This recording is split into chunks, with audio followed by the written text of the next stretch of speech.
जो बच्चा बुद्धि से विकलांग हो, विद्या में कमजोर हो, परीक्षा हॉल में पेपर देते समय भूल जाता हो,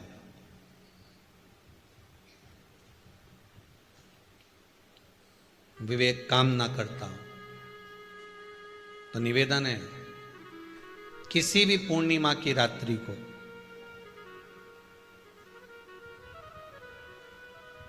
12 बजे गाय के, गौ माता देसी गाय के जो 4 थन होते हैं, उन 4 थन में से जो आगे के थन होते हैं, 2 पीछे की ओर होते हैं, 2 आगे की ओर होते हैं, तो जो आगे के 2 थन हैं उस थन का दूध निकलवा लिया जाए और उस दूध का कोई भी मीठा पदार्थ बनाओ तो ठीक है, ना बनाओ तो उसी दूध में शक्कर मिलाकर पूर्णिमा की रात्रि को जो विवेक से कमजोर हो, बुद्धि से कमजोर हो, या याद करा हुआ सब भूल जाते हो, या आपके लिए भी है कोई चीज रखते हो भूल जाते हो, विवेक याद नहीं रहता, बुद्धि में इतना प्रबल बल नहीं आ पाता, याददाश्त कमजोर होती चली जा रही, तो किसी भी पूर्णिमा की रात्रि को 12 बजे गाय के आगे के 2 थन का दूध, उसमें कोई पदार्थ शक्कर गुड़ कुछ भी मिलाकर भगवान के चंद्रदेव की साक्षी में उसको पिला दिया जाए। महाराज बार बार पिलाने की जरूरत ही नहीं पड़ेगी, एक ही बार में काम कर जाएगा और विवेक पूर्ण तरह से कार्य करने लगेगा।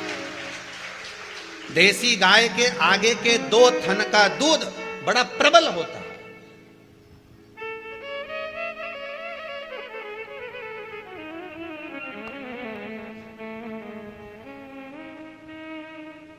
पूर्णिमा की रात्रि को 12 बजे उसका प्रयोग किया जाए। आप उस दूध को निकाल लो शाम के समय, रात्रि के समय ग्वाले से कहकर जिसके यहां पर देसी गाय हो वहां निकलवा कर उसको रखा जाए, उसका पान करा जाए। महाराज रोग बीमारी में प्रबलता, तो मां यशोदा जी जग कल्याण के लिए पूछ रही है, संपूर्ण विश्व के कल्याण के लिए।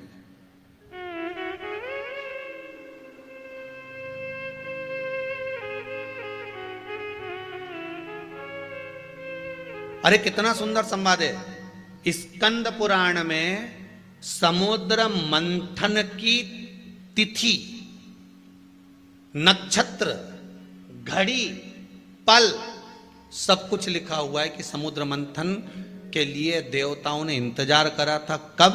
जब चंद्र का प्रभाव पूर्ण हो।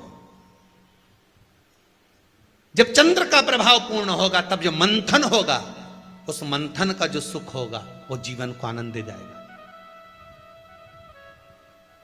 हो सकेगा तो कल की कथा में मंथन के लिए जो समय स्कंद पुराण में कहा गया कि ये समय में चंद्र प्रबल होगा, उस चंद्र की प्रबलता में मंथन का कार्य प्रारंभ करा जाए, देवता और राक्षस मिलकर मंथन करें। कल की कथा में वो पल, वो समय भी बताएंगे कि स्कंद पुराण में ये जगह पर ये चीज लिखी है।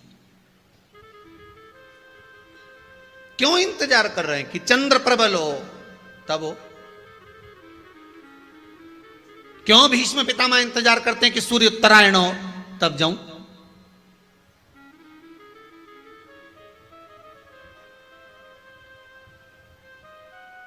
जब देवता 33 कोटि देवता उस चंद्र के इंतजार में रहते हैं कि ये चंद्र प्रबल होगा तब जाकर ये चंद्र यहां पहुंचेगा, तब जाकर हम मंथन करेंगे, तब जाकर वो अमृत मिलेगा, और उस अमृत को देवता धारण करेंगे तो वो आनंद पा जाएंगे।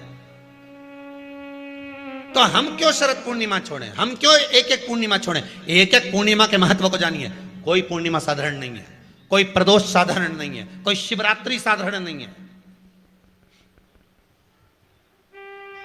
12 महीने शिवरात्रि पड़ती है,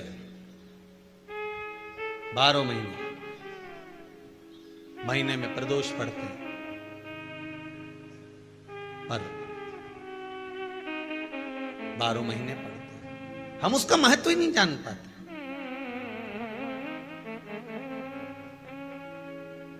कौन से प्रदोष पर क्या करना है, कौन सी पूर्णिमा को क्या धारण